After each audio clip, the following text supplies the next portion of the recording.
Assalamualaikum Ustaz. Halo, assalamualaikum warahmatullahi wabarakatuh. Waalaikumsalam warahmatullahi. Dengar ya, suaranya bagus. Kedengaran Ustaz, kedengaran. Ustaz, nih kita tunggu jam 10 kurang lebih lah Ustaz. Bentar lagi akan kita mulai jam 10, kita tunggu beberapa partisipan lagi.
Baik, Assalamualaikum Ustaz. Sudah bisa kita mulai sepertinya Ustaz. Assalamualaikum warahmatullahi wabarakatuh. Oke. Assalamualaikum warahmatullahi wabarakatuh. Assalamualaikum. Alhamdulillahirabbil alamin. Wassalatu wassalamu ala asrafil anbiya'i wa mursalin wa ala alihi wa sahbihi ajma'in. Pertama-tama yang paling utama marilah kita sama-sama memanjatkan puji beserta syukur kepada kita pada Allah Subhanahu wa taala, yang mana oleh Allah telah memberikan kita sehat badan, sehat pikiran, sehingga kita dapat berkumpul kembali pada kajian daring Ramadan Masjid Al-Ikhlas Pusat Bangkan. Yang saya muliakan Ustadz Dr. Ilham Maulana, yang hari ini akan memberikan materinya kepada kita semua, yang insya Allah bertemakan tentang iman dan aman. Dan yang saya muliakan juga pada jamaah kajian daring Ramadan, insya Allah kajian daring Ramadan ini akan kita mulai pukul 10 sampai dengan pukul 11.30. Untuk materinya Ustadz pukul 10 sampai jam 11, dan kita akan mengadakan sesi tanya jawab 30 menit lebih kurang dari pukul 11 sampai 11.30. Tanpa saya memperpanjang lagi, saya persilakan kepada Ustadz untuk menyampaikan kajiannya tentang iman, dan aman. Silakan Ustadz. Baik, Assalamualaikum warahmatullahi wabarakatuh. Innal hamdalillah nahmaduhu wa nasta'inuhu wa nastaghfiruh. Na'udzu billahi min syururi anfusina wa min sayyiati a'malina. May yahdihillahu fala mudilla lahu wa may yudlil fala hadiya lahu. Asyhadu an la ilaha illallah wahdahu la syarika lah. Asyhadu anna Muhammadan 'abduhu wa rasuluh la nabiyya ba'da. Allahumma shalli wa sallim ala Muhammadin wa ala alihi wa sahbihi man tabi'ah. Sidang jamaah kajian yang dirahmati Allah Subhanahu wa taala, alhamdulillah kita diberi oleh Allah dua hal yang kita butuhkan hari ini, hadiri kajian daring pada pagi ini. Dua hal itu adalah yang disebut oleh moderator tadi, yaitu imun yang cukup dan iman yang cukup. Ada orang yang barangkali punya imun yang cukup, tidak memiliki ketertarikan untuk mengikuti karena dipengaruhi mungkin oleh keadaan imannya. Atau yang barangkali keadaan imannya sedang memuncak, tapi barangkali secara imun dia sedang bermasalah. Dia terbaring dan tidak bisa menatap layar kaca seperti yang lain. Alhamdulillah, agama Islam ini adalah agama yang berbasis pada keseimbangan, di mana semua komponen tersusun sedemikian rupa sehingga bersinergi satu sama lain. Dan manusia didatangkan oleh Allah ke muka bumi bukan sebagai penduduk bumi. Kita adalah pendatang. Jadi kita bukan asolo. Kita adalah pendatang di bumi. Dengan misi yang luar biasa. Misi kita di bumi adalah sebagai khalifah. Siapa itu khalifah? Khalifah itu adalah yang bertugas untuk mengatur, mengelola. Supaya apa? Supaya semua yang sudah diciptakan oleh Allah dengan seimbang itu tidak rusak. Maka kata Allah di dalam Al-Quran, wa wada'al mizan. Dan dia, Allah menciptakan keseimbangan. Al-mizan. Alla tatghaw fil mizan. Jangan sampai kalian rusak keseimbangan itu, kata Allah Subhanahu. Jadi Allah membuat semuanya seimbang. Supaya kita tidak merusaknya kemudian. Diakui atau tidak? Di dalam ayat yang lain, kemudian Allah menyebutkan bahwa Dhaharal fasadu fil barri wal bahri bima kasabat aydin nas. Semua kerusakan yang terjadi di laut dan di darat, semuanya adalah karena manusia. Yudhiqahum ba'dalladzi 'amilu la'allahum yarji'un. Kemudian Allah munculkan sebagian kecil saja dari akibat perbuatan mereka supaya mereka kembali lagi, sehingga kembali lagi menjadi penjaga kasih. Bapak Ibu yang dirahmati Allah Subhanahu wa taala, salah satu keseimbangan yang Allah ciptakan ada pada diri kita sendiri. Di dalam surah Yasin Allah menyebutkan subhanalladzi khalaqal azwaja kullaha. Maha suci Allah yang menciptakan pasangan untuk segala sesuatu. Pasangan yang dimaksud oleh Allah salah satunya adalah supaya keseimbangan tadi tercipta dengan demikian. Jadi kata Allah, subhanalladzi khalaqal azwaja kullaha. Maha suci Allah yang telah menciptakan pasangan supaya seimbang tadi pada segala sesuatu. Mimma tumbitul ardh, dari yang tumbuh di bumi, wa min anfusihim, atau pada tubuh kalian sendiri ada keseimbangan. Wa mimma la ya'lam, atau dari bagian-bagian yang kita belum sampai ilmu lagi kita ke situ. Semua ada keseimbangan. Nah, di tubuh kita sendiri, apa keseimbangannya dalam tubuh? Dalam tubuh kita minimal, sebelum kita bicara yang lain-lain, ada kiri, ada kanan misalnya dan seterusnya. Allah menciptakan dalam tubuh kita ada rohani dan jasmani. Ketika Allah menciptakan manusia, maka jasmani dan rohani ini disebut-sebut oleh Allah. Jasmani diciptakan dulu, kemudian baru ditiupkan rohani. Kata Allah di surat Al-Hijr, "Walaqad khalaqnal insana min salsalin min hama'in masnun." Dan sungguh diciptakan manusia, tubuhnya itu dari tanah kering, tanah liat kering yang diberi bentuk. Wal janna khalaqnahu min qablu min naris sam. Sementara jin kata Allah diciptakan dari api yang membara. Kemudian kata Allah setelah diciptakan kita dalam bentuk tubuh, dalam bentuk jasmani, kemudian Allah mengatakan, "Idza sawaitu wa nafakhtu fihi min ruhi faqa'u lahu sajidin." Kemudian setelah tubuh kita diciptakan dan disempurnakan oleh Allah Subhanahu wa taala, Allah meniupkan ruh ke dalam. Meniupkan ruh ke dalam. Ruh inilah yang menjadi ruhani. Berasal dari kata ruh, kemudian dalam bahasa Indonesia menjadi ruhani. Kemudian yang tadi jasad kita sebut dalam bahasa Indonesia menjadi jasmani. Jadi ada jasmani, ada ruh. Sehingga ada dua hal yang kemudian yang mempengaruhi daya tahan dari jasmani dan ruhani. Jasmani, daya tahannya disebut dengan imun. Ruhani, daya tahannya disebut dengan iman. Dan dua-dua ini harus dipunyai oleh manusia secara seimbang. Kalau manusia tidak memilikinya menjadi seimbang, maka manusia ini akan keluar dari kenormalan. Manusia ini tidak memiliki mizan. Ada orang yang barangkali imannya kuat, tapi imunnya tidak kuat. Maka dia tidak akan sanggup untuk berbuat, untuk mengaplikasikan imannya.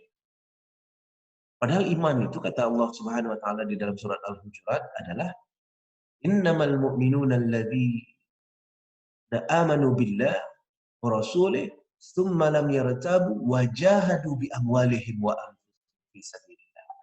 Jadi terminologi, manifestasi, aplikasi dari iman itu sendiri justru wajahadu bi amwalihim wa anfusihim fi sabilillah. Berbuat, beraktivitas, berjihad dengan harta dan dengan jiwanya. Siapa yang mampu berjihad dengan harta dan jiwanya? Kalau kita sehat secara jasmani, walaupun iman kita sudah ada. Karena itu memiliki iman saja, tidak memiliki jasmani yang kuat, itu juga tidak seimbang hidupnya. Jadi keseimbangan ini, di mana-mana Allah sebutkan berkali-kali. Bahkan tentang akhirat dan dunia, juga Allah sebutkan, وَبَتَغِي فِي مَا آتَاكَ اللَّهُ الدَّارَ الْآخِرَةَ وَلَا تَنْسَ نَصِيبَكَ مِنَ الدُّنْيَا. Habis-habisanlah kalian untuk memperebutkan karunia Allah yang diperuntukkan buat kalian di hari akhirat. Tapi jangan lupa bahwa kalian masih di dunia. Sehingga nasib di dunia itu harus diperhatikan juga. Supaya apa? Supaya kita bisa berbuat untuk akhirat. Jadi keseimbangan ini menjadi mutlak, menjadi sebuah keniscayaan. Dan ini disuruh oleh agama. Itu sebabnya Nabi juga menyuruh kita untuk berbuat penuh pertimbangan dan perhitungan dalam beberapa hal. Termasuk ketika kita melakukan ibadah-ibadah di dalam bulan Ramadan. Makanya ada hadis yang mengatakan bahwa man shoma Ramadan imanan wa ihtisaban ghufira lahu ma taqaddama min dzambi. Siapa saja yang berpuasa di bulan Ramadan penuh dengan keimanan, wahtisaban itu banyak yang mengartikan dengan penuh keikhlasan. Tapi ihtisaban sebenarnya bahasa asli dari ihtisaban berasal dari kata hisab. Hisab itu bermakna hitung. Jadi imanan wahtisaban itu berarti artinya penuh keimanan dan penuh perhitungan. Apa makna perhitungan?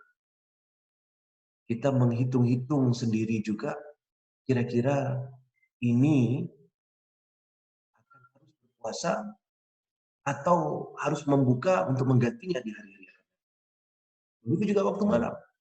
Supaya apa? Supaya keseimbangan jangan terganggu.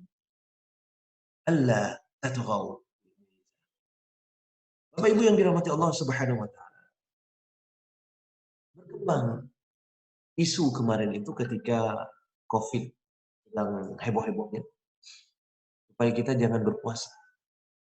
Karena kalau berpuasa, maka nanti imun sistem kita akan terganggu, sehingga kita akan gampang diserang oleh COVID. Diakui atau tidak, ternyata COVID ini tidak bisa menembus dengan gampang imun sistem manusia.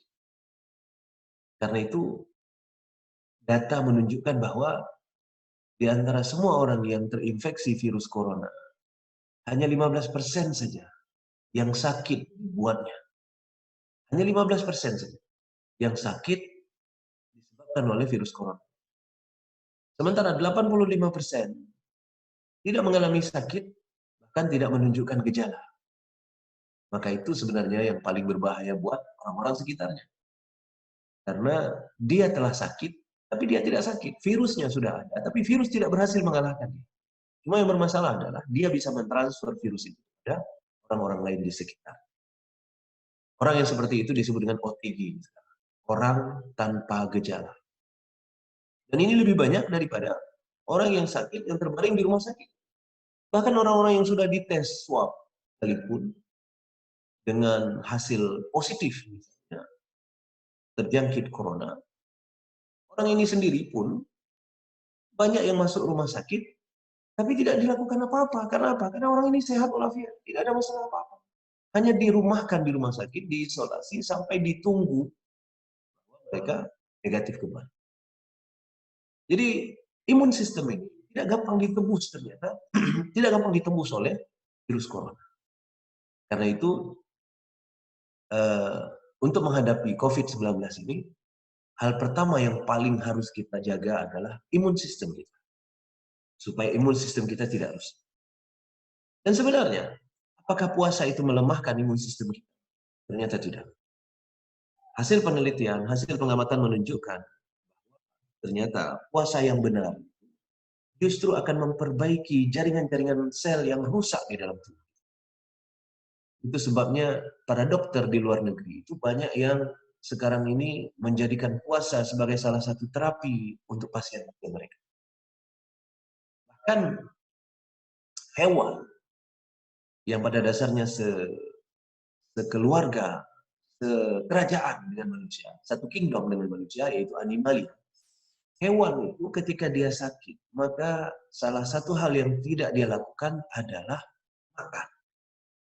Hewan ketika sakit, maka dia akan berpuasa. Bahkan manusia juga demikian. Manusia sebenarnya diciptakan oleh Allah supaya seleranya hilang saat sakit. Mengapa demikian? Supaya kita tidak makan. Supaya kita berpuasa kemudian. Ketika kita berpuasa, maka tubuh kita akan berkonsentrasi, memfokuskan seluruh energi untuk penyembuh. Sehingga tidak perlu energi untuk menggiling makanan. Tetapi manusia kan tidak sabar untuk menanti waktu yang terlalu lama bagi penyembuh. Karena itu dibuatlah obat-obat yang membuat selera makan kembali datang, meskipun dalam masa sakit. Bapak Ibu yang dirahmati Allah Subhanahu wa Ta'ala, sistem kekebalan tubuh sebenarnya justru bisa diregenerasi oleh puasa yang kita lakukan. Karena itu tidak benar kalau ada yang mengatakan bahwa puasa itu akan menurunkan imun sistem. Justru puasa itu akan menaikkan imun sistem. Maka orang-orang yang rajin berpuasa, bahkan yang kita bicarakan di sini adalah puasa sunnah, maka dia akan sering melakukan detoksifikasi dalam tubuhnya. Karena salah satu dari sisi puasa yang berfungsi kita adalah itu seperti proses detox, proses penghilangan racun. Ada banyak sekali di antara kita yang memasukkan racun setiap hari ke dalam tubuh. Zat pewarna, zat pengawet, zat penyedap, ya, belum lagi makanan-makanan yang tidak baik lainnya. Semuanya masuk ke dalam tubuh. Karena itu seseorang yang berpuasa dengan ideal, maka dia sebenarnya akan berhasil untuk menjaga kesehatannya untuk lebih baik daripada sebelumnya. Tapi sayangnya, kalau di tempat kita, permasalahannya justru muncul ketika buka puasa. Karena pada saat buka puasa, itu orang memakan makanan dengan luar biasa banyak. Saking banyaknya, kadang-kadang banyak orang yang nggak sanggup tarawih setelah jali. Ya.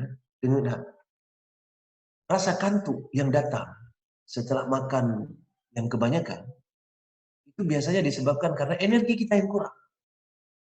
Energi kita sudah difokuskan untuk mencerna makanan yang baru saja dimasukkan ke dalam. Maka kita akan terasa ngantuk. Justru itu dua hal lah yang menjadi senjata setan. Yaitu lambung dan ngantuk. Maka dalam salah satu dalil disebutkan bahwa salah satu ciri hamba Allah adalah lambungnya jauh dari tempat. Kenapa lambung yang disebut? Karena setiap saat lambung dimasukkan isi, maka kita akan ingin ke tempat. Boleh lihat, biasanya kalau habis makan paling enak tidur. Ya, habis makan enak kali kalau tidur entar. Ya, habis makan.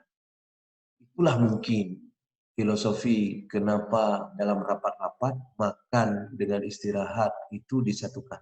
Isoma. Istirahat, sholat, makan. Yang biasa jalan cuma dua. Yang mana itu? Isma. Istirahat dan makan. Sholat, nggak sempat. Biasanya, harusnya kalau diikuti persis seperti yang tersebut di situ, aman. Isoma. Istirahat dulu. Sholat, baru makan kemudian. Habis itu langsung masuk rapat. Tapi coba lihat di rapat-rapat biasanya. Ketika dibilang waktu isoma, maka apa yang dilakukan orang pertama? Makan. Maka kebalik dia. Makan, dibalik-balik sama dia. Makan, istirahat, baru sholat. Kalau masih ada waktu sisa. Bapak Ibu yang dirahmati Allah Subhanahu wa Ta'ala. Hasil penelitian menunjukkan bahwa puasa itu menyehatkan banyak orang. Terutama salah satu yang dilakukan oleh puasa adalah membakar lemak yang sudah tertimbun sekian lama di dalam. Dan lemak ini adalah penyebab penyakit, salah satu dari penyebab penyakit yang luar biasa. Dan COVID-19 kemarin itu ternyata menurut pengamatan COVID-19 ditemukan bahwa orang-orang yang terinfeksi dengan virus ini, tapi kemudian mengalami sakit yang luar biasa sampai harus diopname, kemudian sesak nafas dan sebagainya.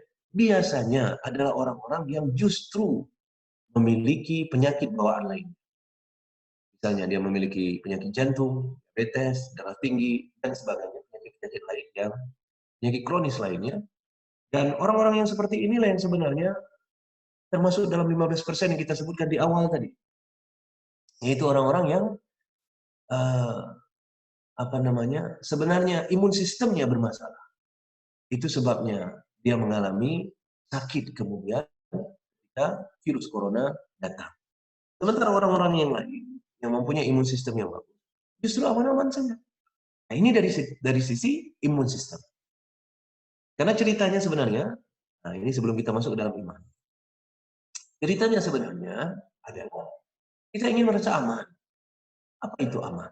Aman itu adalah bebas dari ketakutan, bebas dari kesedihan. Tidak ada lain. Itulah aman. Aman adalah bebas dari ketakutan, bebas dari kesedihan. Apakah tentang aman ini disebutkan oleh Allah dalam Al-Quran? Ya. Ketika Allah mengusir Adam dan Hawa dari surganya, Allah mengatakan, "Qulnah bitu minha jami'a." Keluar kalian dari surga. Fa imma ya'tiyannakum minni huda. Nanti akan aku kirimkan instrumen untuk kalian, hidayah. Faman tabi'a hudaya. Siapa yang mau ikut apa yang disebutkan oleh hidayah, fala khaufun 'alaihim wa la hum yahzanun. Maka dijamin dia akan aman. Bahasa Allah aman di dalam surah Al-Baqarah ini adalah dengan fala khaufun 'alaihim wa la hum yahzanun. Dia tidak akan merasa ketakutan, dia tidak akan merasa. Bahasa lain, dia aman.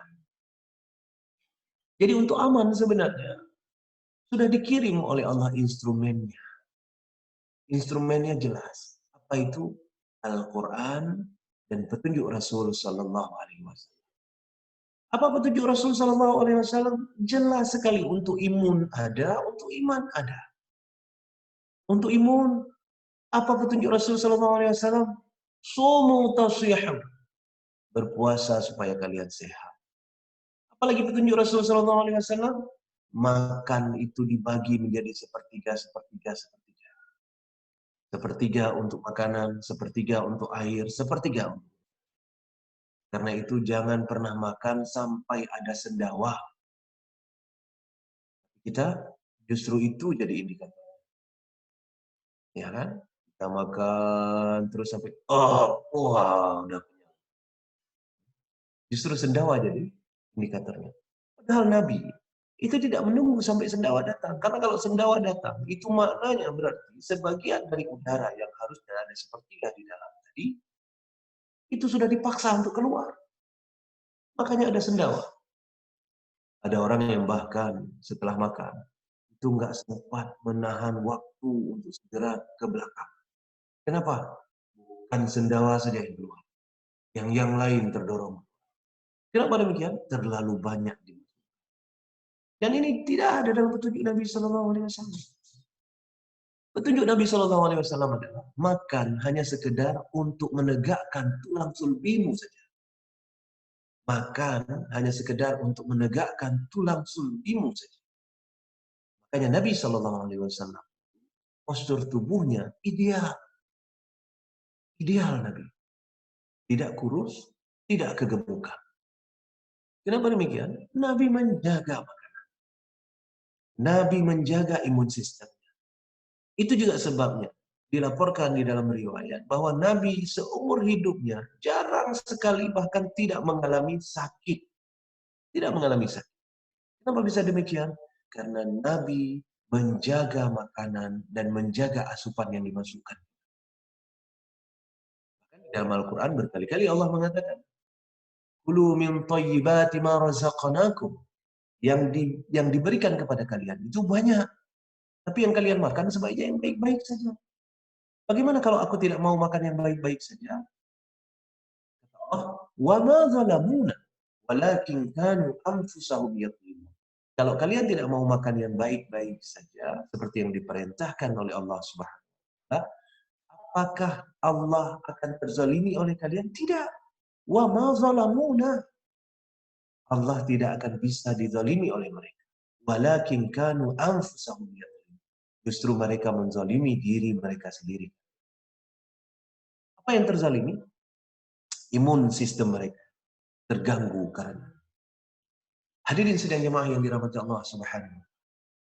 Ini tentang imun sistem yang ternyata digambarkan oleh Al-Quran, dijelaskan oleh hadis-hadis Nabi Sallallahu Alaihi Wasallam. Dan itu juga sebabnya di dalam Al-Quran ada makanan-makanan yang haram, ada makanan-makanan yang tidak boleh dimakan. Ada banyak yang bertanya kemudian, kalau ini tidak boleh dimakan, untuk apa Allah ciptakan? Dalam salah satu pengajian, seorang jamaah pernah bertanya kepada saya tentang babi. Ustaz, kalau babi tidak boleh dimakan, haram dimakan, jadi untuk apa Allah ciptakan? Saya balik bertanya kepada dia, apakah Anda memakan kotoran? Apakah Anda memakan kotoran lembu dan sebagainya? Tidak, katanya. Lalu menurut Anda kenapa dia diciptakan? Tidak semua yang diciptakan oleh Allah kita makan. Ada yang diciptakan oleh Allah untuk kita makan. Ada yang untuk kita gunakan dalam hal yang lainnya kemudian. Ada yang diciptakan oleh Allah untuk perbandingan. Termasuk babi. Tapi Allah selalu memberikan alternatif. Supaya apa? Supaya kita bisa memilih mana yang. Tapi Allah memberi kita kesempatan untuk memilih sendirian. Tidak dipaksa oleh Allah. Tapi Allah biarkan kita untuk memilih kamu. Tapi Allah sadarkan kita. Kulu min thayyibati ma razaqnakum. Makanlah apa yang baik-baik yang direzekikan buat kalian. Wa zalamuna walakin kanu anfusahum. Kalau kalian tidak mau demikian, jangan kira kamu akan menzalimi Allah dengan tidak mau makan yang disuruh oleh Allah SWT. Justru kalian menzalimi diri kalian sendiri. Hadirin sidang jemaah yang dirahmati Allah Subhanahu wa taala. Bagian kedua, supaya kita merasa aman, kita membutuhkan kesehatan rohani. Tadi kita bicara kesehatan jasmani. Hari ini sebenarnya orang-orang habis-habisan untuk berusaha supaya jasmaninya hidup, jasmaninya sehat. Maka ketika kemarin itu disebutkan corona akan menyerang, akan menginfeksi banyak orang, maka orang semuanya ketakutan. Orang semua ketakutan. Tapi peringatan Allah bahwa siapa yang tidak punya iman, maka hidupnya tidak akan tenang, tidak ada yang takut. Jadi sisi kedua adalah iman. Akan kita aman. Untuk apa iman ini? Lagi-lagi Allah menyebutkan iman ini kita punya supaya kita merasa aman hidup. Dari mana iman itu bisa membuat kita menjadi aman? Salah satu ciri iman yang disebutkan oleh Allah di dalam surat Al-Anfal ayat kedua dan seterusnya adalah wa ala rabbihim yatawakkal. Dan dia bertawakal kepada Allah, menyerahkan dirinya kepada Allah Subhanahu. Maka ketika kita menyerahkan diri kepada Allah Subhanahu wa taala, hilang juga dua hal yang membuat kita tidak aman tadi. Kita bicarakan. Apa itu? Rasa takut dan rasa gundah gulana. Karena itu hadirin sidang jemaah yang dirahmati Allah Subhanahu wa taala. Iman ini mempunyai tolok ukur yang luar biasa. Dan ketika kita bertawakal kepada Allah Subhanahu wa taala, kita merasa sangat yakin bahwa semua yang Allah berikan kepada kita itu adalah kebaikan. Atau biarpun kita belum tahu apa kebaikan di balik, kita sadar bahwa itu adalah karena kebodohan kita, tapi Allah lebih tahu mana yang terbaik. Makanya ketika COVID-19 ini datang kepada kita, coba lihat kronologinya kan waktu COVID-19 pertama datang itu kan datang di negeri kafir, di Wuhan. Ya, saya sudah datang sendiri ke Wuhan. Bahkan saya datang di Wuhan itu bulan Oktober.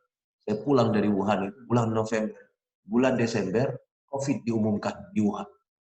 Saya pulang bulan November dari Wuhan. Kayaknya teman-teman di kampus pada nanya, jangan-jangan kamu yang bawa virus. Karena begitu saya pulang, langsung virusnya menyebar. Sementara saya udah pulang ke Indonesia. Jadi, virus di Wuhan itu muncul di daerah yang tidak mengaku Tuhan. Mereka adalah orang-orang kufur.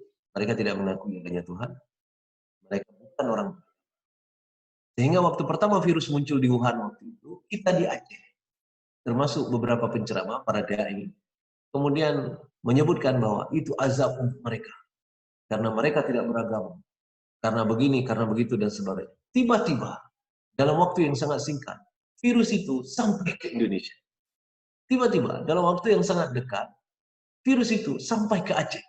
Tiba-tiba, dalam waktu yang sangat dekat, banyak korban orang Islam yang justru meninggal dengan virus yang demikian. Bahkan virus itu sampai ke bahkan Masjidil Haram ditutup, Masjidil Nabawi ditutup. Sampai sekarang masih dibatasi aksesnya. Baru kemudian orang berbalik arah. Kemudian orang bertanya-tanya, apa masalahnya? Kenapa Allah membiarkan virus ini datang? Padahal kita kan orang beriman. Sehingga ada beberapa orang yang tadinya ngotot sekali untuk mengatakan Allah akan melindungi orang-orang Islam dari virus yang demikian. Jangan takut. Allah pasti akan melindungi orang Islam dari virus yang demikian. Apa yang terjadi? Ternyata orang Islam pun banyak yang kena. Bahkan ketika wabah di Syam pada zaman Khalifah Sayyidina Umar, pada saat wabah terjadi di Syam, itu beberapa sahabat terbaik terkena oleh wabah itu dan wafat oleh karena itu. Apakah mereka juga bukan orang beriman, bukan orang Islam, sehingga tidak dilindungi oleh Allah Subhanahu wa taala? Ternyata tidak.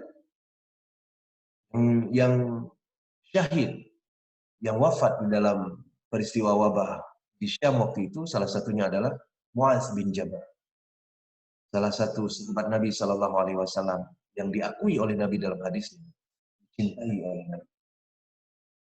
Bapak Ibu yang dirahmati Allah Subhanahu Wa Taala. Karena itu ukuran keimanan.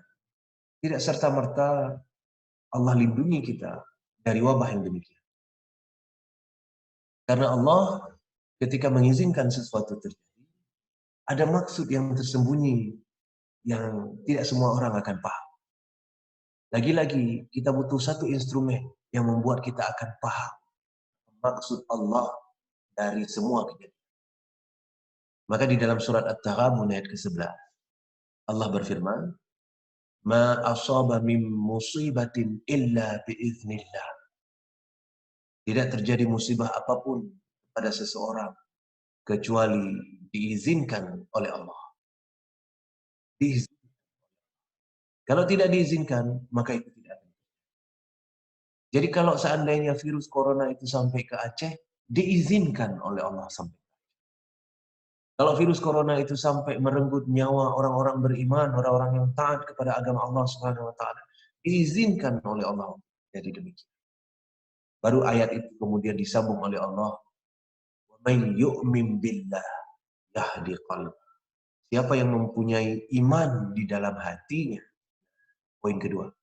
Siapa yang mempunyai iman di dalam hatinya, maka dia akan mendapatkan pelajaran berharga dari pelajaran berharga baru kita dapatkan kalau iman kita punya. Kita tidak punya iman, kita nggak akan dapat pelajaran. Dan salah satu pelajaran berharga itulah yang akan membuat kita tawakal kepada Allah Subhanahu wa taala seperti yang disebut. Itu adalah ciri-ciri orang. Dengan kondisi yang demikian Bapak Ibu yang dirahmati Allah Subhanahu wa taala, maka orang-orang yang beriman tadi dia akan lepas dari ketakutan, akan lepas dari kesedihan. Tapi dia tidak hantam kromo untuk menerjang ke dalam kerumunan orang corona karena yakin bahwa dia beriman dilindungi oleh Allah Subhanahu wa taala. Tidak begitu. Tawakal dalam bahasa Allah baru benar tawakalnya kalau dilakukan berbarengan dengan usaha yang luar biasa. Dalam surah Ali Imran ayat 159 Allah menyebutkan bagaimana prinsip tawakal di dalam agama kita. Kata Allah, "Faiza azamta wa tawakkal 'ala Allah." Faiza azamta fatawakkal 'ala Allah. Dan apabila kalian sudah berazam dengan azam yang sangat luar biasa. Azam itu artinya adalah tekad yang luar biasa untuk melakukan usaha. Faiza azamta fatawakkal 'ala Allah. Setelah berusaha habis-habisan, kira-kira bebasnya demikian. Fatawakkal 'ala Allah, maka tawakal kepada Allah. Itu sebabnya kita tidak akan pernah takut karena apa? Karena kita yakin sekali.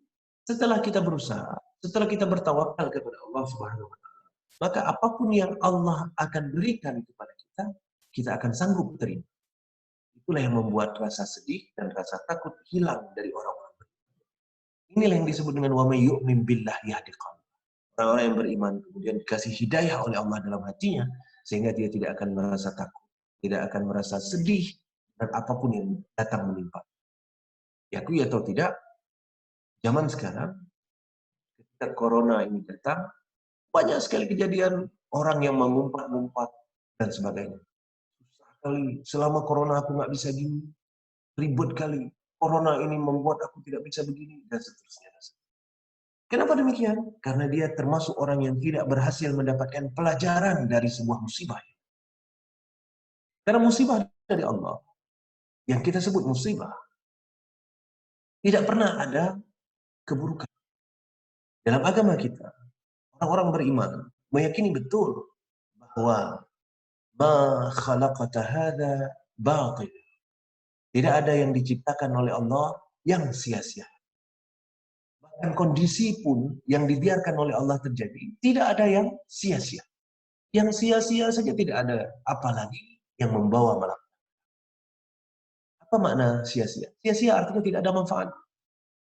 Secara tidak langsung Allah berkata bahwa tidak ada kejadian yang tidak ada manfaat. Semua ada manfaat. Tidak ada yang sia-sia. Apalagi yang membawa petaka. Tidak ada yang membawa petaka yang diberikan oleh Allah Subhanahu wa taala. Maka di dalam surah An-Nisa Allah menyebutkan ma asabaka min hasanatin famin Allah. Semua kejadian yang terlihat baik, wa ma asabaka min sayyi'atin famin nafsik. Dan semua kejadian kepada kalian yang terlihat buruk, itu bukan dari Allah, itu dari kalian sendiri. Dari Allah semua baik. Tapi begitu sampai di kalian, itu terlihat seperti buruk. Sekali lagi saya bilang, terlihat seperti buruk. Kenapa terlihat buruk? Karena kita belum mampu melihat. Kenapa kita tidak mampu melihat? Karena kita tidak punya iman yang cukup, tidak punya instrumen yang cukup untuk melihat. Jangan lupa Bapak Ibu yang dirahmati Allah Subhanahu wa taala. Pembeda antara jasmani dan rohani adalah pembeda antara konkret dan pembeda antara jasmani dan rohani adalah pembeda antara sesuatu yang real, yang tangible dengan yang intangible. Yang satu bisa diraba, bisa dilihat, bisa dipegang dan sebagainya. Yang satu lagi tidak. Begitu juga segala sesuatu yang terhubung dengan keduanya, semua sesuai dengan sifat. Yang terhubung dengan jasmani, semua yang tangible. Untuk membuat jasmani kita sehat, maka kita perlu makan. Dan makan itu bisa kita raba. Bisa kita lihat, bisa kita pegang. Tapi untuk menyehatkan rohani kita perlu iman. Iman itu tidak bisa kita pegang, tidak bisa kita raba, dan hanya bisa kita rasakan. Bahkan salah satu dari hal utama dalam iman itu justru yu'minuna bil ghaib. Percaya kepada sesuatu yang tidak bisa dilihat, tidak bisa diraba, dan tidak sampai oleh logika rata-rata manusia. Itu sebabnya Bapak Ibu yang dirahmati Allah Subhanahu wa taala. Dengan imun yang benar, kita barangkali mampu untuk mencerna sesuatu yang terlihat oleh mata saja. Sesuatu yang bisa dipegang oleh panca indera saja. Tapi dengan iman yang benar, kita bisa melihat sesuatu yang tidak bisa dilihat oleh orang secara rata-rata. Itu sebabnya tadi kata Allah, wa may yu'min billah yahdi qalb. Siapa saja yang punya iman dalam hatinya, dia akan diajari oleh Allah untuk melihat sesuatu yang tidak terlihat oleh mata. Apa yang tidak terlihat oleh mata? Sesuatu yang jauh lebih bagus, tapi tidak bisa dilihat oleh orang rata-rata. Hikmah di balik kejadian adalah salah satunya. Karena itu Bapak Ibu yang dirahmati Allah Subhanahu wa taala. Ada banyak sekali orang yang tidak paham apa hikmah dari kejadian ini. Dari kejadian corona dan sebagainya. Yang membuat kita hari ini pun harus ketemu di layar kaca. Saya ceramah di ruangan sendirian nih. Ya, sendirian saya ceramah. Memang saya lihat wajah-wajah orang yang menatap TV, menatap layar komputer. Tapi entah semua dengar, entah enggak. Wallahu a'lam, entah semua dengar, entah enggak. Jangan-jangan dia nonton film di situ. Insya Allah dengar, insya Allah dengar. Oh, insya Allah dengar, Masya Allah. Pak Edi langsung menjawab, insya Allah dengar, insya Allah dengar. Ya. Jadi, sengaja kita bilang itu biar kita lihat wajah-wajah yang kemudian ini kan. Pak Said Fadil ini wajahnya begitu aja. Oh, foto rupanya. Foto. Foto rupanya. Ya. Saya pikir kok nggak ada ekspresi ya wajahnya. Yang rupanya foto. Oh, Masya Allah. Baik, jadi secara kondisi sebenarnya. Ya, oh langsung muncul wajahnya. Masya Allah. Langsung muncul. Ya, ya alhamdulillah. Khusyuk menyimak. Banyak diskusi Ustaz biar nggak ngantuk. Oh, bayar. Supaya diskusi tadi kan dikasih waktu 1 jam ini untuk memaparkan ini oleh Mas Adir. Mungkin kepanjangan ya. Nanti kita fokus aja dulu. Supaya kita masuk ke diskusi ya. Boleh ya? Boleh, boleh. Bagus itu. Nah, jadi saya ambil benang merahnya langsung. Kita ambil kesimpulan langsung biar nanti kita berkembang di diskusi ya. Biar panjang. Jadi secara umum, apa benang merahnya? Allah menawarkan cara untuk menjadi aman kepada manusia. Dan tawaran Allah itu untuk menjadi aman, itu sebenarnya meliputi 2 hal yang harus kita perhatikan. Yaitu imun dan juga iman. Dan dua-duanya itu ada aturannya di dalam Al-Quran. Untuk mempertebal imun, ada caranya dalam Al-Quran. Untuk mempertebal iman, ada caranya dalam Al-Quran. Nabi tidak pernah ke dokter, Nabi. Nggak pernah berobat, Nabi. Nggak butuh paracetamol. Kenapa bisa demikian? Nabi menjaga kesehatannya. Karena Nabi adalah orang terbaik yang mengamalkan. Sampai-sampai dikatakan oleh Aisyah radhiyallahu anha, kalau kalian mau tahu isi Al-Quran, lihat saja Nabi SAW. Apa yang terjadi pada Nabi? Itulah Al-Quran. Jadi Nabi SAW mengamalkan Al-Quran dengan sangat sempurna. Karena itu jangan heran kalau Nabi hidupnya sangat aman, baik baik rohani, baik jasmani maupun rohani. Kenapa bisa demikian? Karena petunjuk untuk menjadi aman secara jasmani dan rohani ada dalam. Kita ulang lagi ayat tadi, itulah yang menjadi kesimpulan dari panjang ini sudah kita bicarakan.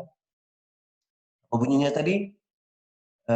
Qul nahbitu minha jami'a fa imma ya'tiyannakum minni huda faman tabi'a hudaya fala khaufun 'alaihim wa la hum yahzanun. Dan kamu keluar semuanya dari surgaku. Nanti akan kukirimkan kepada kalian petunjuk. Apa saja yang mau mengikuti petunjuk itu, dijamin dia akan aman hidup, hilang ketakutan, hilang kesedihan. Sementara walladzina kafaru wa kadzdzabu biayatina, sementara ada orang-orang yang tidak mau ikut petunjukku, bahkan mendustakan petunjukku. Apa yang terjadi pada mereka? Ulaika ashabun nar, mereka menjadi penghuni neraka. Dan tidak disebutkan oleh Allah neraka itu hari akhirat kita dapatkan atau sejak di dunia.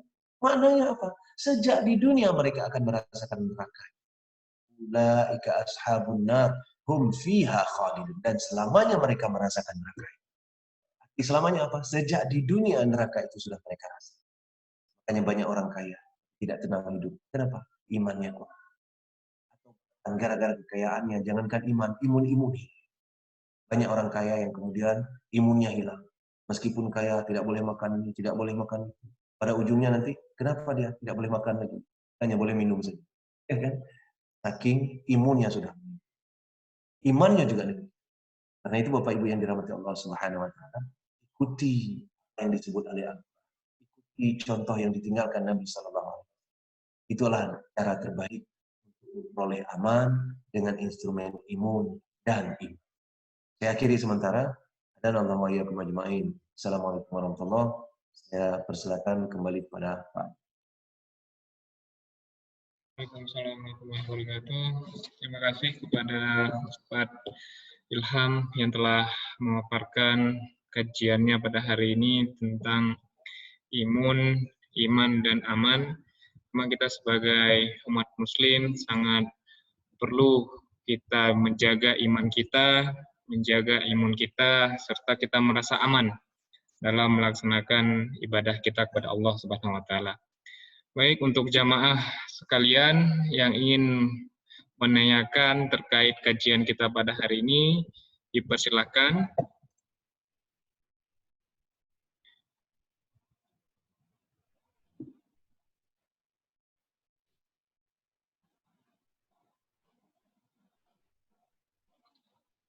Adakah yang ingin bertanya tentang kajian kita, Pak Ya, Nurdin? kalau nggak ada lain saya tanya, tapi kalau ada lain yang lain dulu lah. Boleh, silakan Pak Nurdin. Oh, saya dulu ya. Ya, silakan Pak Nurdin. Baik, terima kasih. Assalamualaikum warahmatullahi wabarakatuh. Waalaikumsalam. Ya, Pak Ilham. Ilham Maulana. Pak Ilham, terima kasih banyak.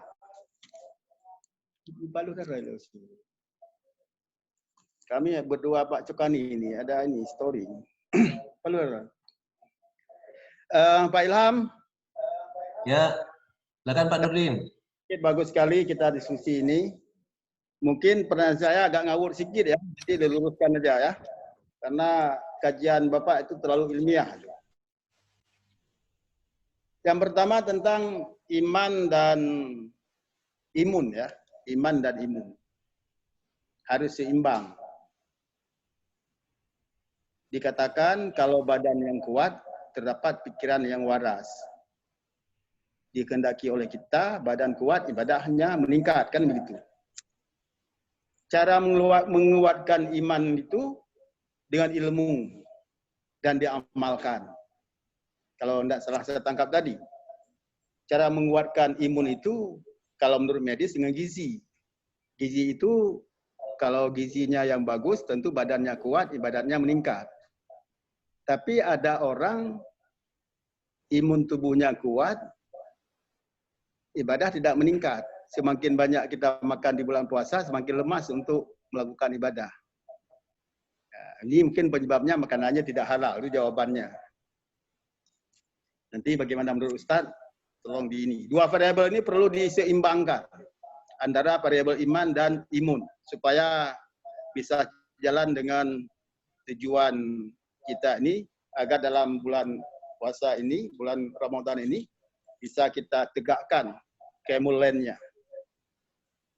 Nah, untuk meningkatkan iman tadi sudah Bapak Ustadz jelaskan secara panjang lebar, dan juga untuk meningkatkan imun. Kalau meningkatkan iman ini dengan banyak kita mengingat Allah, menyebut Allah. Untuk meningkatkan imun ini, makan yang sehat. Untuk meningkatkan imun ini ada ukurannya, bisa diukur oleh secara medis. Apakah untuk meningkatkan iman ini ada enggak ukurannya? Bagaimana kita mengukur bahwa iman kita udah kuat? Nah, di level berapa iman kita? Itu satu. Teori medis ini kadang dibantah oleh sebagian teman-teman kita yang sangat sufi. Orang yang melakukan suluk. Orang melakukan suluk tersebut, saya memantau dengan mata kepala, mereka tidak makan, bukan banyak. Makan makanan yang bergizi itu nggak boleh, diharamkan. Ini pertanyaan saya, yang diharamkan ini makanan halal, tapi diharamkan. Bagaimana hukumnya? Itu satu. Yang kedua, mereka itu makannya sedikit, minumnya sedikit, tapi kerjanya kuat. Apa yang membuat dampak orang itu begitu? Itu udah dua pertanyaannya. Ya, udah tiga. Udah tiga pertanyaannya. Ya, kadang-kadang teori ini dibantah oleh mereka. Malah kalau makan mereka kuat itu bisa membuat dampak imunnya turun. Artinya mereka tidak kuat badannya. Dengan makan sedikit, mereka bisa kuat badannya sampai tidurnya 2 jam. Dalam 24 jam itu 2 jam dia tidur. Secara medis itu tidak cukup, tidur kita harus 6 jam. Teori kemarin yang disampaikan oleh siapa itu Ustaz Masrur Aidi. Ini ada pertanyaan Pak Ustaz. Mungkin ada pandangan Pak Ustaz bisa dijelaskan, nanti kita diskusikan lagi. Terima kasih. Assalamualaikum warahmatullahi wabarakatuh.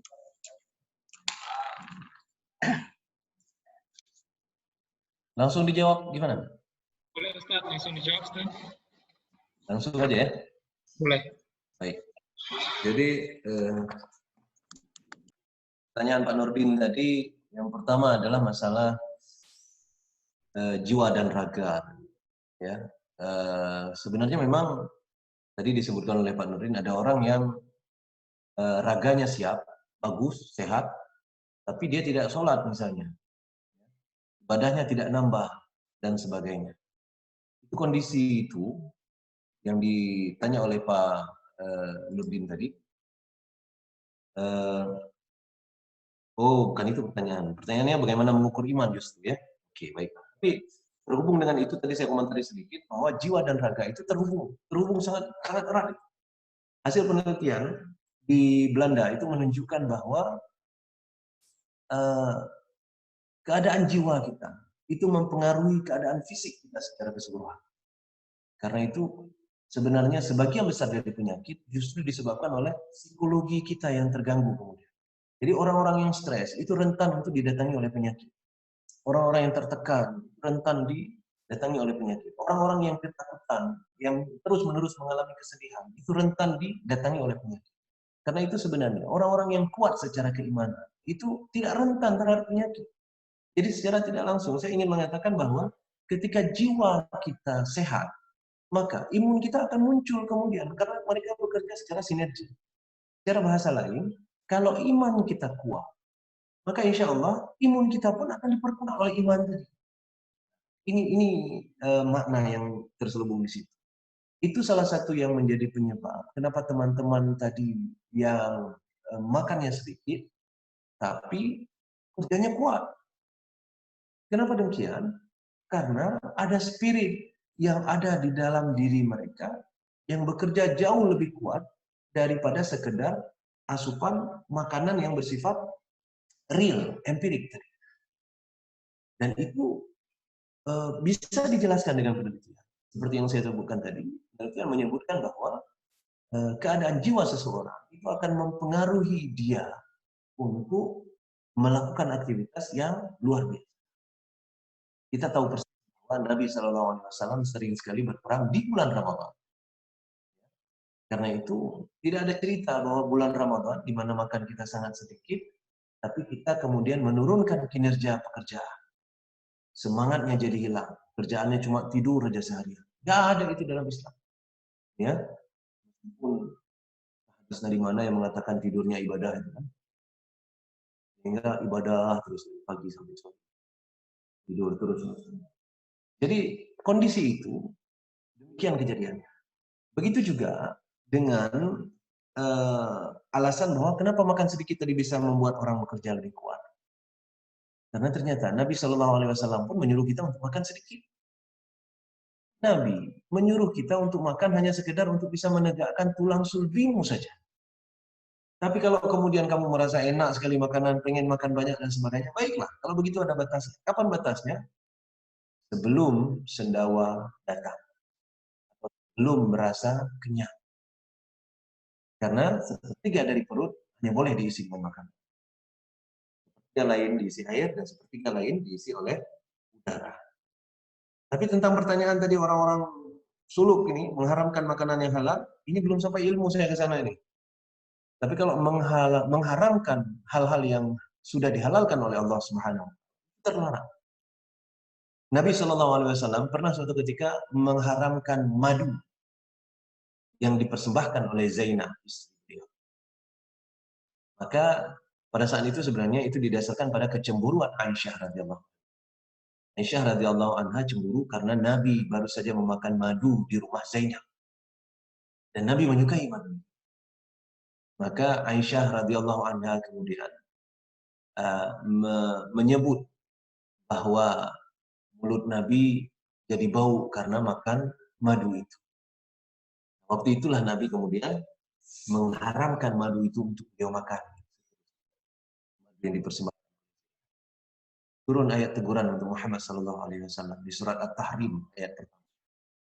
Allah langsung menyebutkan, kenapa engkau mengharamkan sesuatu yang dihalalkan oleh Allah hanya untuk membuat senang.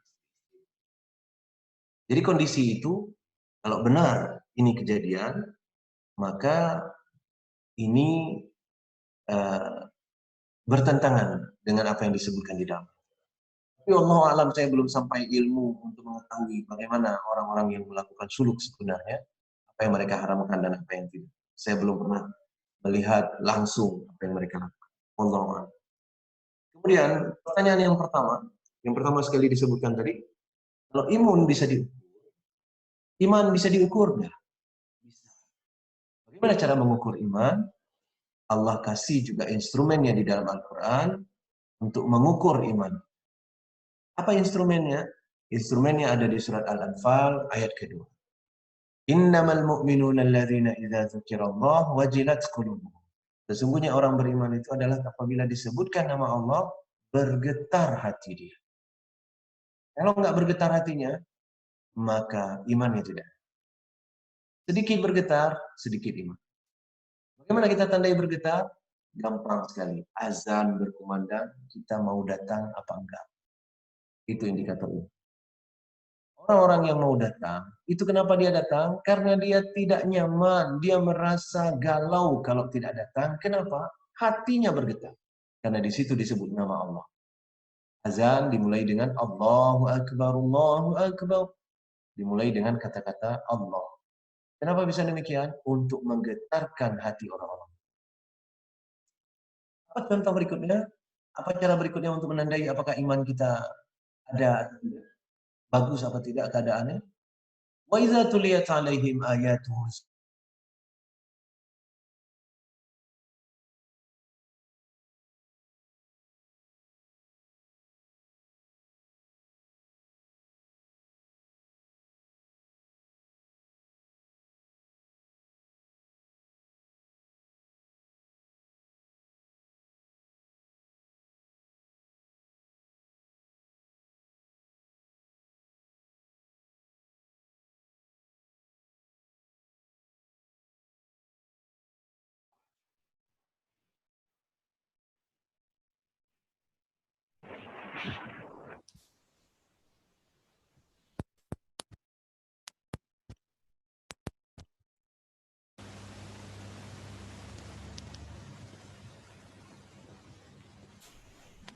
Assalamualaikum.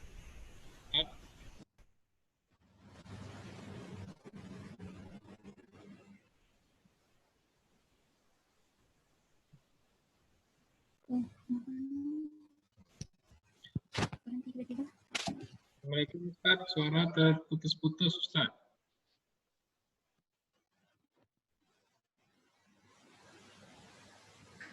Angin kencangnya baru sampai Darussalam.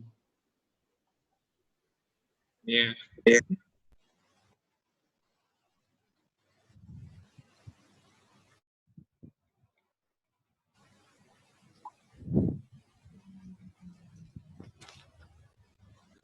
Akan mati lampu ini di sini. Oh iya Ustaz. Jadi tiba-tiba blackout ini, jadi terpaksa saya pakai HP ini. Boleh Ustaz. Silakan Ustaz. Kita lanjutin ya. Ya, silakan Ustaz. Oke, baik. Jadi kondisinya sebenarnya adalah yang pertama tadi ketika disebutkan nama Allah bergetar hatinya. Kemudian wa iza tuliyat 'alaihim ayatuhu zadatuhum imana. Apabila dibacakan kepadanya ayat-ayat Allah, maka bertambah-tambah iman mereka. Wa 'ala rabbihim yatawakkalun. Dan kepada Allah lah mereka bertawakal. Itu indikator yang bisa menunjukkan bahwa kita punya iman atau tidak.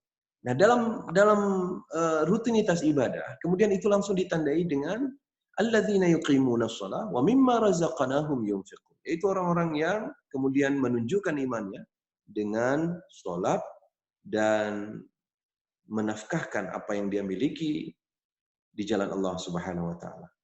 Makanya sebenarnya ayat-ayat untuk perintah salat tidak pernah dipanggil oleh Allah dengan ya ayyuhalladzina amanu.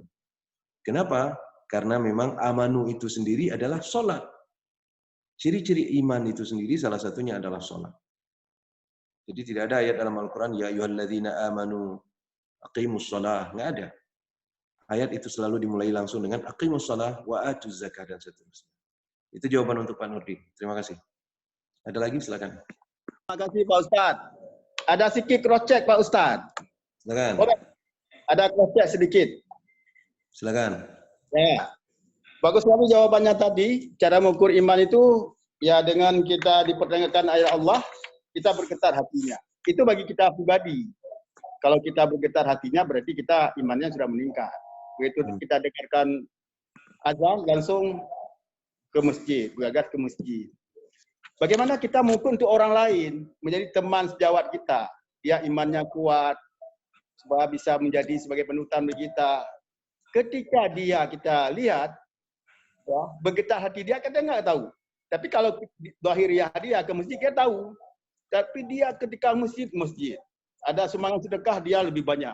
Tapi giliran yang lain dia juga banyak juga yang maksiatnya.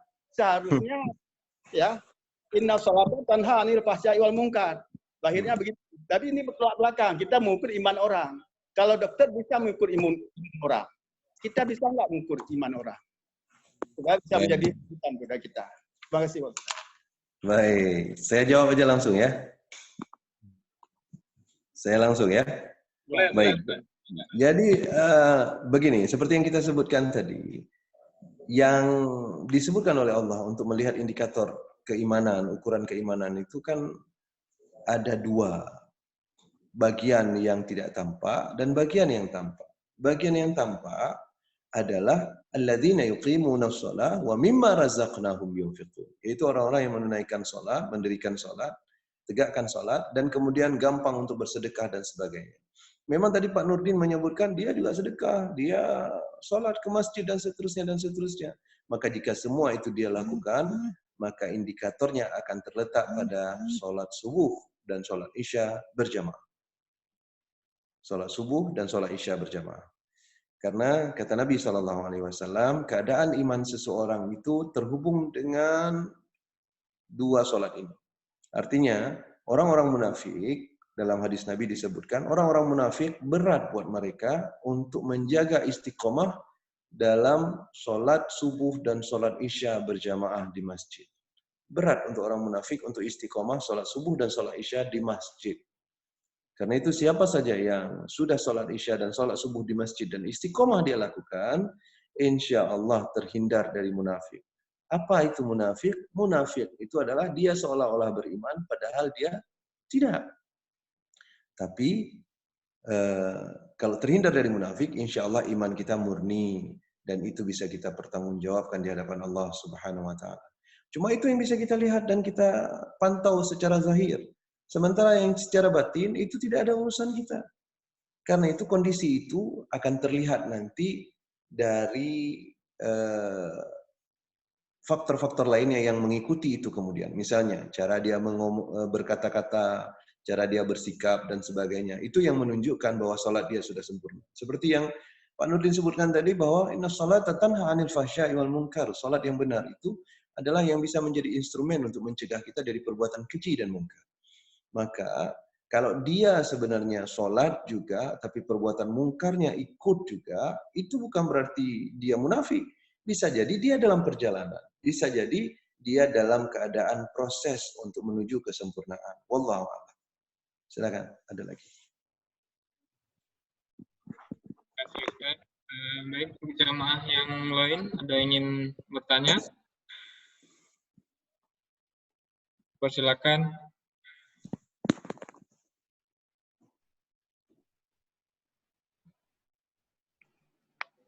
Kalau nggak ada yang lain, saya Ustaz. Silakan Pak Said. Silakan Pak Said. Ini tadi mengenai sunnah dalam makan. Sunnahnya makan itu kita makan ketika lapar dan berhenti sebelum kenyang. Nah, ini pengalaman saya di rumah nih berdua dengan istri. Anak-anak masih kecil. Nah, kadang-kala ada pertimbangan menghabiskan makanan dengan pertimbangan supaya tidak mubazir, Ustaz. Memang satu sisi betul, kita yang pertama memasaknya harus lebih sedikit, kemudian membelinya juga dibatasi tidak banyak. Tapi dalam situasi tertentu, apalagi kita punya balita itu ada kondisi ini harus makan walaupun udah kenyang. Karena pertimbangan takut mubazir terbuang tadi. Nah, ini seperti apa, Ustaz? Terima kasih, Ustaz. Berat nih pertanyaannya. Tapi saya pernah melewati masa-masa itu ketika anak-anak saya masih kecil. Jadi semua sisa makanan anak itu saya makan. Istri juga makan dan seterusnya ya. Kondisi itu memang agak berat karena mempertimbangkan supaya tidak mubazir makan. Tapi sebelum kita menjawab itu, saya perlu klarifikasi dulu bahwa ungkapan yang diungkapkan oleh Pak Said tadi bahwa makan ketika lapar berhenti sebelum kenyang itu bukan hadis.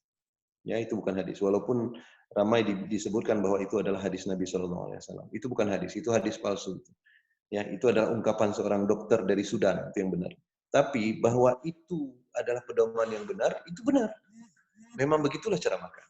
Ya, cuman itu bukan dari hadis. Cuman Nabi SAW dalam hadisnya menyebutkan bahwa makan sekedar untuk menegakkan tulang sulbi. Secara tidak langsung, dalam hal itu juga Nabi menyebutkan kalau kalian perlu makan, baru makan. Sama sebenarnya. Barulah makan kalau sudah lapar. Nah, di sisi lain, kemudian disuruh berhenti juga sebelum kenyang dengan kondisi bahwa hanya sekedar untuk menegakkan tulang sulbi tadi. Nah, dengan kondisi yang demikian, maka makanan yang kita nikmati, insya Allah akan berkah. Tapi kondisi lain kemudian muncul seperti Pak Said katakan. Kadang-kadang kita perlu makan, padahal kita nggak perlu lagi makan, ya. Tapi harus kita makan. Nah, lagi-lagi seperti yang saya sebutkan tadi, bahwa makan baru kita makan kalau kita perlukan. Bagaimana kalau kita tidak perlukan? Sebaiknya jangan dimakan. Bagaimana kalau mubazir? Maka pikirkan cara supaya tidak mubazir, tapi tanpa harus makan. Misalnya, kalau orang tua saya dulu itu paling jago untuk recycle makanan, ya, merecycle makanan. Misalnya nasi yang sudah agak dingin digoreng kemudian, atau yang sudah hampir basi dijemur, dijadikan rengginang, macam-macam. Dan semua itu bisa dinikmati kemudian dengan kondisi-kondisi supaya untuk menghindari mubazir, tapi tetap kita tidak menzalimi diri sendiri dengan memasukkan makanan yang sebenarnya tidak lagi kita butuhkan. Wallahu alam. Kita cuma bisa berusaha, tapi selanjutnya Allah yang menentukan mana yang terjadi kemudian. Demikian, Pak Said. Ya Ustadz, itu sisa makanan kita itu kan ada hak orang lain di situ. binatang dan sebagainya. Kalau kita makan jadi mubazir, kalau tidak dimakan pun tidak mubazir juga. Bisa diberikan kepada ayam misalnya kalau nasi. Ya, Harus itulah salah satu. Ini masalahnya Pak Said nggak ada ayam, kan itu ceritanya Pak Said ya. Ya kalau di kampung negeri betul Bang Din. Kita ada bebek, ada ayam, betul. Jadi semua jadi jatah anggota di belakang. Ya, kalau ada ayam memang tidak mubazir. Ya, seperti yang saya sebutkan tadi, itu mungkin bagian dari mencoba untuk tidak mubazir, ya, mau memberikan kepada yang lain dan seterusnya. Tapi seperti kita sebutkan tadi, memasukkan ke dalam tubuh yang tidak kita butuhkan, itu termasuk zalim sebenarnya. Karena itu, maka berhenti makan apa yang kita tidak lagi butuhkan, itu adalah termasuk ibadah jadinya. Karena mengikuti anjuran Nabi SAW. Sedikit Ustaz, dengan berkaitan yang tadi Pak Ustaz, saya biasanya membiasakan minumnya berlebihan ketika kita sahurnya. Itu apakah perbuatan setan juga itu melebihi daripada kapasitasnya, overload itu. Kalau kita nggak minum banyak, juga masalah untuk esok harinya. Ini bagaimana kondisi ini supaya bisa berimbang, agama tidak kena dan juga masalah kesehatan kita juga tidak masalah. Baik, memang kita disuruh minum banyak supaya tidak dehidrasi ketika Ramadan. Tapi sebenarnya kalau kita baca peraturan atau cara, metode untuk minum banyak itu tidak disebutkan untuk minum satu ceret saat sahur Pak Nurdin. Jadi disuruh untuk minum pelan-pelan justru ketika malam, ya. Jadi ketika malam kita cicil itu pelan-pelan karena prosesnya justru kalau kita minum terlalu banyak pada suatu ketika itu justru tidak diserap juga oleh tubuh. Akibatnya yang terjadi justru kita akan ke belakang. Kalau kita minum banyak sekali keluar juga dia. Kenapa? Nggak sempat untuk diserap oleh tubuh secara cepat. Makanya disuruh cicil dia pelan-pelan. Nah, dengan kondisi cicil pelan-pelan tadi, kondisi sepertiga bagian perut itu pun tetap terjaga untuk tetap dalam keseimbangan. Ya. Saya jarang sekali untuk melakukan yang seperti Pak Nurdin sebutkan tadi bahwa minum di waktu sahur banyak-banyak gitu ya. Tadi sahur saya cuma minum 2 gelas, tak lebih. 2 gelas. 1 gelas air hangat, 1 gelas air yang biasa. Tapi alhamdulillah tiap hari saya lakukan itu aman-aman saja Pak Nurdin, nggak ada masalah nih kayaknya. Ya, baik Pak Ustadz. Sekali lagi Pak Ustadz, itu ya. Kondisi ideal begitu. Kalau kita lupa minum di awalnya, kita di sahurnya mau minum banyak, mau minum obat, walaupun terbuang sebentar-bentar, obat kita kan dikikis lagi oleh ginjal kita sehingga racunnya terbuang. Ini kan suatu efek yang baik bagi kita. Tapi efek yang lain kan kita overdosis pada satu saat itu kan bertentangan dengan anjuran Rasulullah. Apakah ini pekerjaan setan juga? Itu pertanyaan saya. Semua yang berlebihan sebenarnya tidak dianjurkan dalam Islam. Karena itu pada akhirnya akan menzolimi diri sendiri kemudian. Nah, zolim kepada diri sendiri itu adalah dosa. Tapi level zolim juga ada levelnya. Artinya, apakah itu betul-betul sudah betul-betul menzolimi tubuh kita gara-gara minum sebanyak-banyaknya? Ada orang yang minum saking banyaknya, mual dia. Mual. Minum air putih terlalu banyak itu mual. Itu. Nah, itu juga sebenarnya jadi masuk kategori sampai haram itu, ya, karena kondisi seperti itu. Nah, itu sebabnya sebenarnya secara rasa kita merasa rasa tubuh kita tahu kapan harus menyetop. Persoalan sederhana sebenarnya adalah bukan diminum, makan.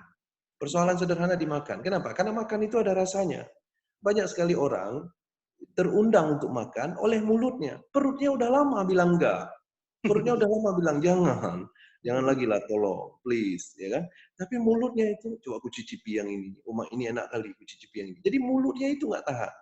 Itu kasus utamanya Pak Nurdin. Jadi setiap makan banyak, kemudian terpaksa minum air kemudian. Kenapa minum air? Minum air tadi untuk penetral, karena sudah banyak sekali minum, seret di kerongkongan dan sebagainya, minum air. Nah, jadi air jarang sekali membuat kita tergoda untuk minum banyak. Tapi kalau makanan, iya. Cuman konsekuensinya adalah setiap saat kita makan banyak, terpaksa minum banyak. Nah, lagi-lagi ini menjadi siklus yang tidak bisa kita keluar. Karena itu puasa, termasuk satu di antara filosofi puasa adalah imsak, menahan diri. Menahan diri. Jadi imsak itu maknanya bukan sekedar waktu berpuasa. Ketika berbuka puasa pun harusnya kita menahan diri. Jangan terlalu heboh dengan makanan. Saya sering melihat itu orang-orang ketika mau buka puasa menunggu detik-detik itu udah penuh piringnya. Penuh piringnya. Jadi dia siap-siap untuk menyantap semuanya. Padahal nanti menderita sekali dia. Jadi itu kondisinya. Ya, intinya tetap mengontrol hawa nafsu kita. Demikian. Terima kasih. Baik, terima kasih Pak Ustaz. Lanjut, Pak Tony. Terima kasih Ustaz. Masih ada waktu sekitaran 10 menit lagi. Yang ingin bertanya dipersilakan.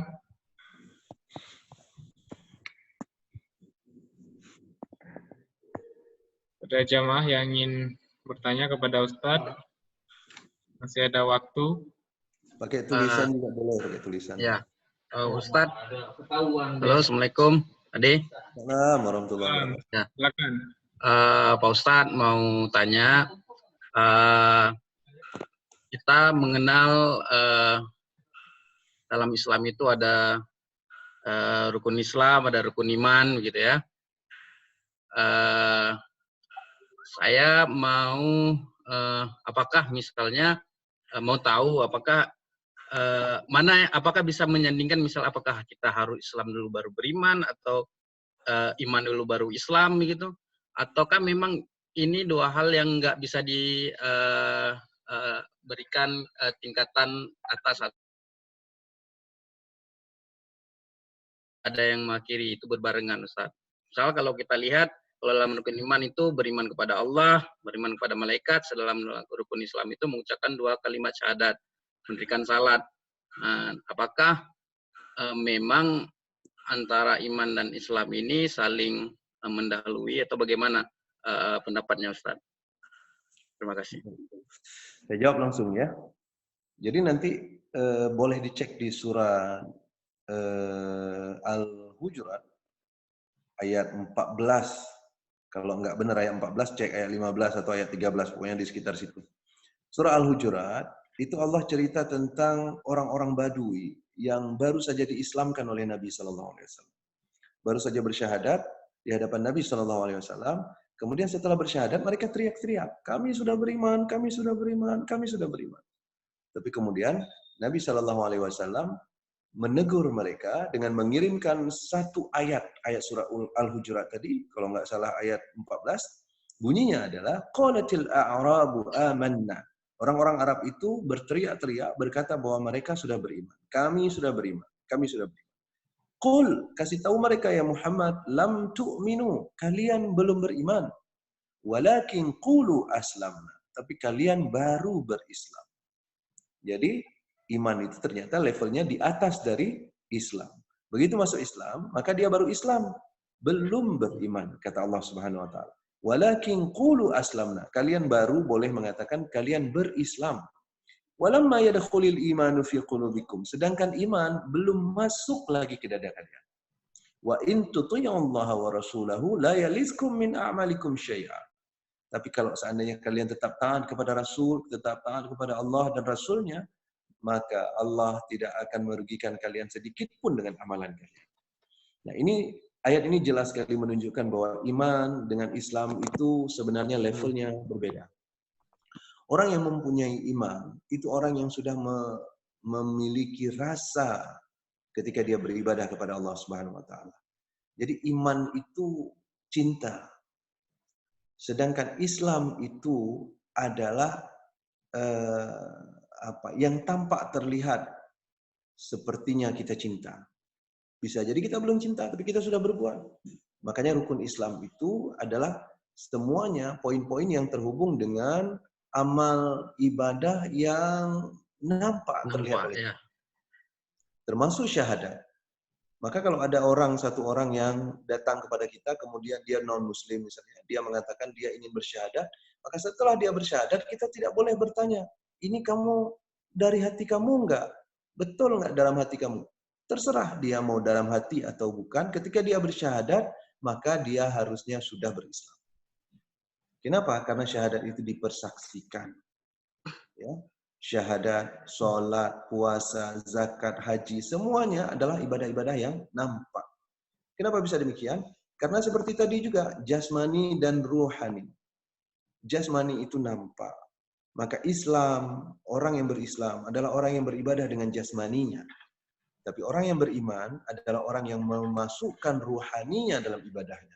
Dia sholat tetap, tapi dalam sholat ruhaninya ikut sholat. Dia puasa, dalam puasa ruhaninya ikut puasa.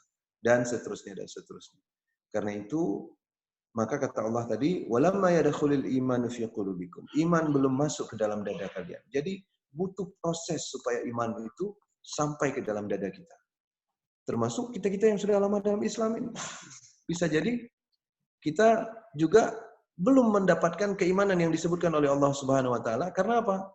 Walamma yadkhulul imanu fi qulubikum. Iman itu belum masuk lagi ke dalam dada kita. Perlu proses. Kan aneh kalau udah 40 tahun kita hidup, iman belum masuk. Kemana aja coba? Jangan-jangan pintunya ditutup.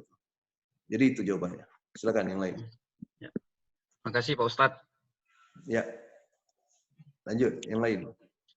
Oh, ada pertanyaan dari ini tadi ya, yang ditulis tadi. Mohon dibaca protokol apa moderator, Pak Ade.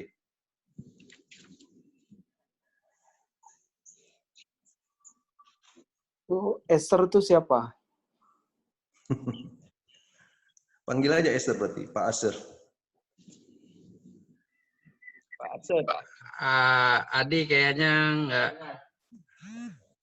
Tahu. Ya.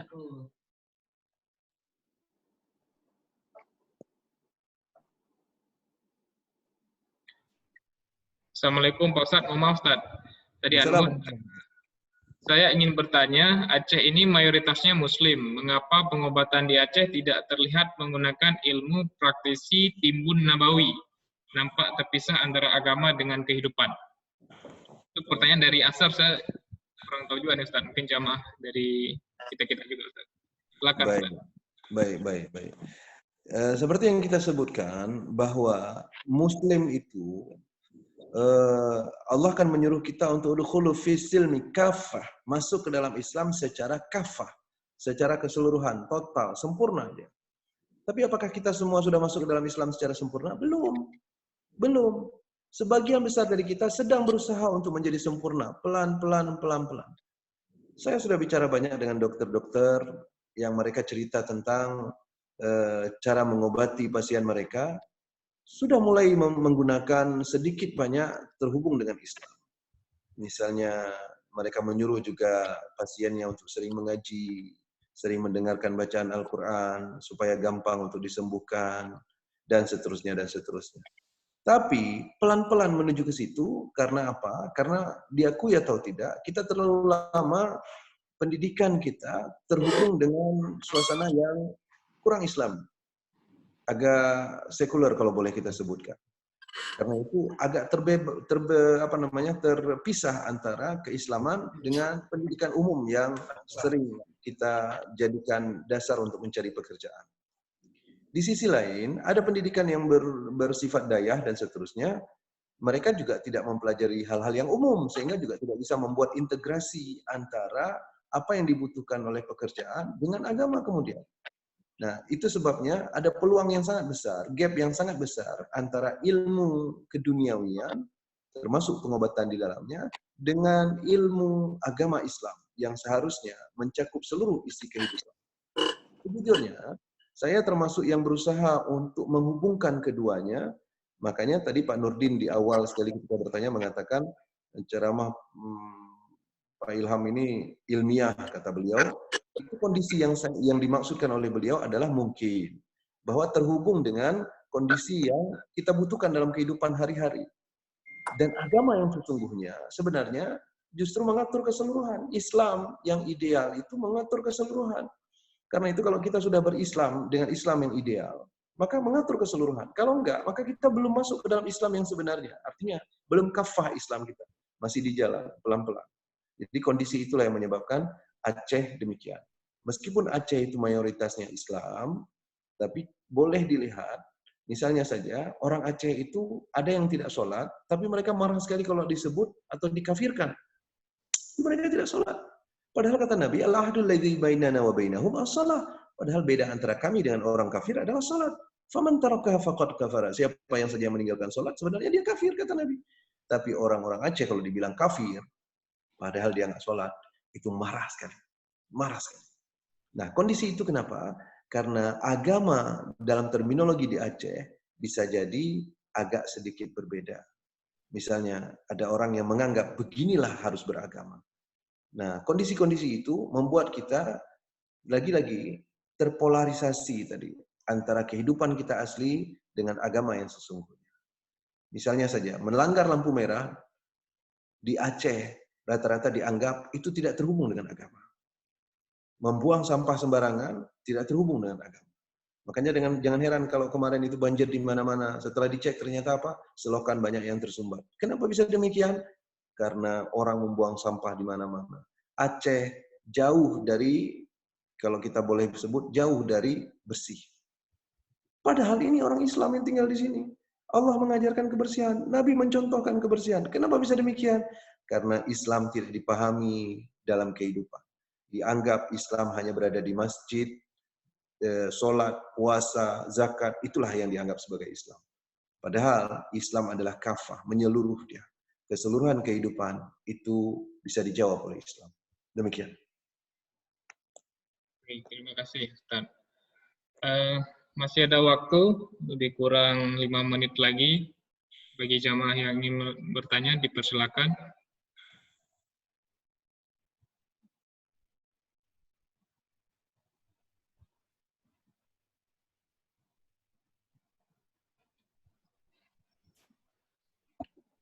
Apakah masih ada yang ingin bertanya?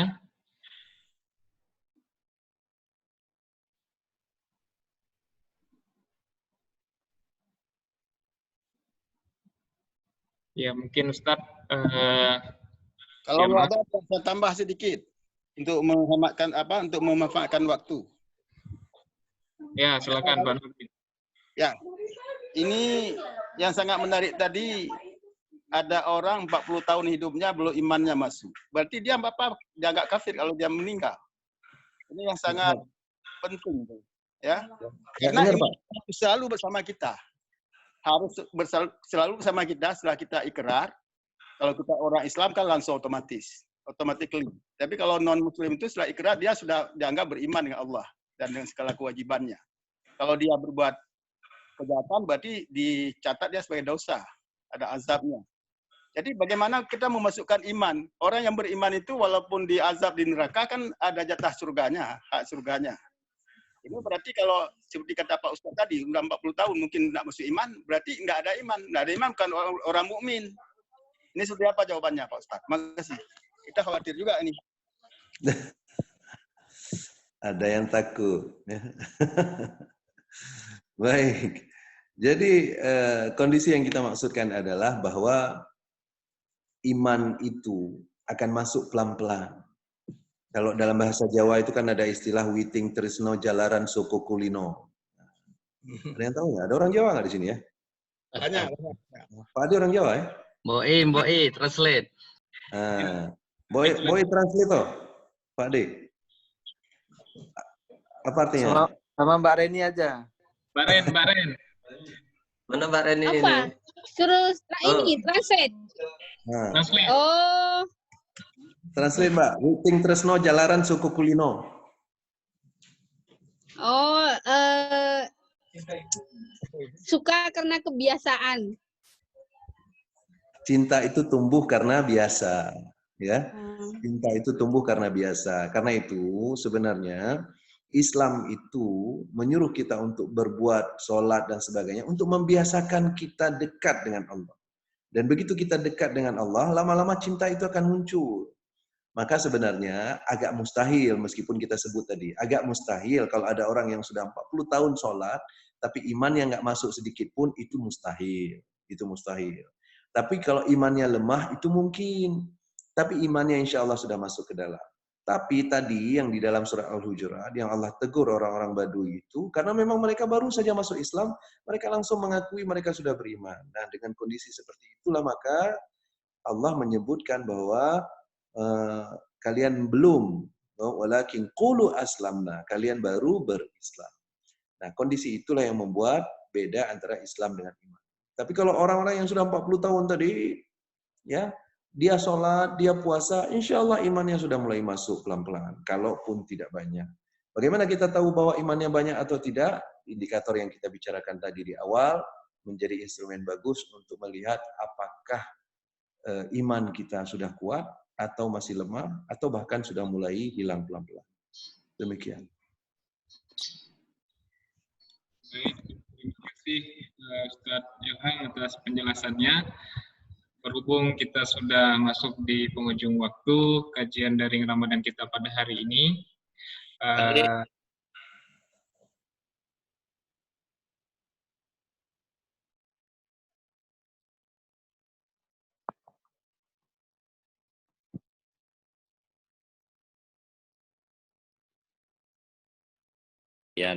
hari ini untuk kawan-kawan, mudah-mudahan bermanfaat.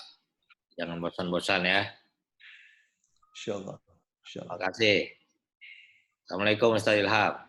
Waalaikumsalam warahmatullahi. Saya tadi nggak melihat dari awal, rupanya ada Ustaz Faizal di sini. Alhamdulillah. Terima kasih banyak. Ya. Silakan. Alhamdulillah. Sama-sama Pak, sama-sama. terima kasih Pak Faisal. Baik, terima kasih Ustadz Ilham yang telah menyampaikan materinya kajian Ramadan kita pada hari ini tentang imun, iman, dan aman. Insyaallah besok kajian daring Ramadan kita yang terakhir akan disampaikan oleh Ustadz Dr. Muhammad Yasir Yusuf MA pada hari Rabu 27 Ramadan tentang tema yang akan dibawakan adalah puasa dan kesalihan sosial. Bagi jemaah yang memiliki kekurangan waktu bisa untuk mengikuti kegiatan kajian daring Ramadan kita besok 27 Ramadan. Baik, terima kasih Ustadz Ilham atas kesempatan dan kajiannya kepada kami semua. Saya akhiri, wabillahi taufiq wal hidayah. Wassalamualaikum warahmatullahi wabarakatuh. Waalaikumsalam warahmatullahi wabarakatuh. Warahmatullahi wabarakatuh.